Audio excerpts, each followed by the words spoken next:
It is interesting how often wrestling companies need to pivot and the change creates something more amazing than the original idea. The transformation of The Rock into the final boss is one of the best things that happened in professional wrestling, and this may be the best version of The Rock ever. So how good was The Rock as the final boss?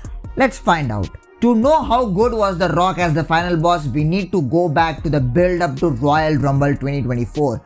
Triple H on Twitter announced that a former WWE champion is going to be on the New Year's edition of Monday Night Raw. The Rock made his presence known, he kicked Jinder Mahal's ass, and then he hinted at something. Should The Rock sit at the head of the table? That was the first time we felt that The Rock was going to work WrestleMania 40. Little did we expect the character shift that was about to happen.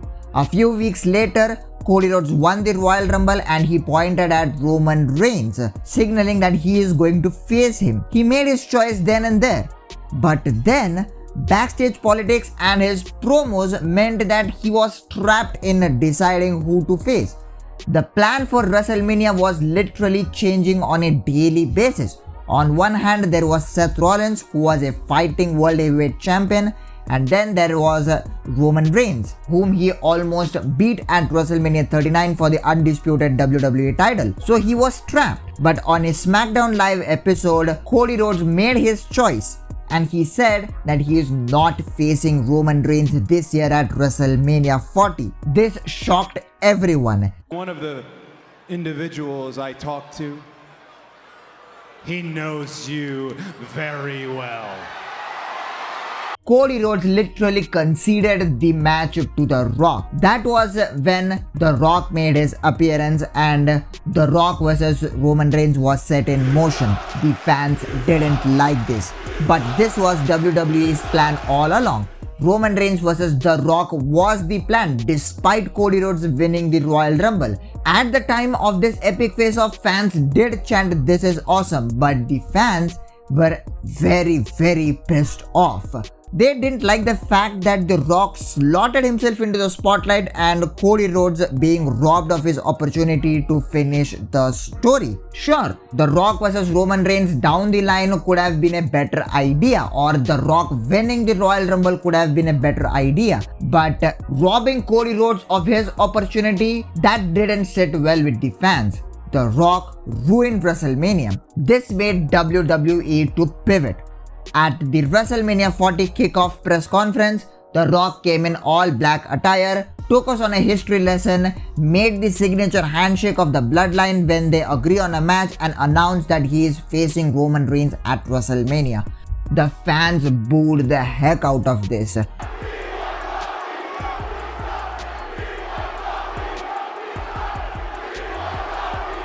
But here came Cody Rhodes and he called this BS.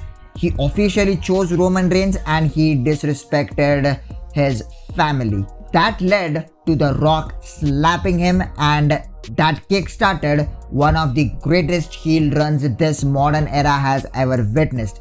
It was one of the more shocking moments which literally no one saw it coming. The Rock embraced himself as the final boss. He blended his board of member position at TKO into his character, and the People's Champion turned into a hated villain. He started coming in Versace shirts, a throwback to his 1998 heel run. The presentation completely changed and we got a Hollywood rock theme blended into his original entrance music. That slow walk, the pauses when he talks, the crowd chanting "Rocky sucks." This was the version of The Rock where he didn't give shit about anyone. He was the final boss and no one would question what he does. In that road to WrestleMania 40, The Rock cut some of his best promos, and they were full of cuss words and profanity, which I can't say here. The promos were long enough, sometimes there were time constraints, but he had so much to talk about that he didn't have the time to tell a story. He used his social media to garner that extra attention and tell his story. Those social media promos were good 15-20 minutes long. It was a genius of an idea, and WWE had no reason to stop The Rock. After all, The Rock was giving them the much needed attention into the biggest WrestleMania ever. Then there was the moment where he made Cody bleed. That was another one of those unexpected moments which you never thought would happen in the PG era of WWE. But there was another shocking moment waiting for us. The Rock was made to acknowledge Roman Reigns as his tribal chief. The Rock simply gave in because he didn't have any choice. We will talk more about this in a future video. If all this stuff made The Rock as the final boss so good, then come WrestleMania 40, we were in for a treat. At night 1, he successfully beat Cody Rhodes and Seth Rollins. Bloodline rules was imposed for night 2's main event, but that's not even the point. The point is how good The Rock looked in the ring. It was 12 years since his last wrestling match. He shouldn't have been this good, but he was too good. He genuinely put in the hard work behind the scenes and it showed. Wrestling is in his blood and it showed. On night 2, he played his part. He reignited his rivalry with John Cena and he put him away with a rock bottom. But the crazy part was The Undertaker's return. Taker took out The Rock and that was the end of it.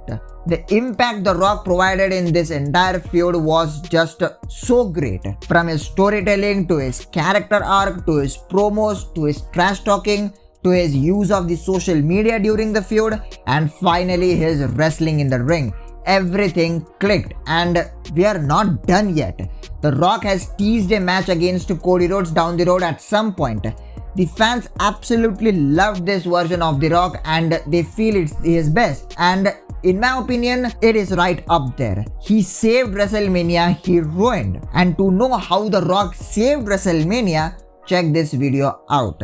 As usual, I'm Hari from Wrestling Scenarios signing off. This was all about how the final boss was so good, and I will see you guys in the next one.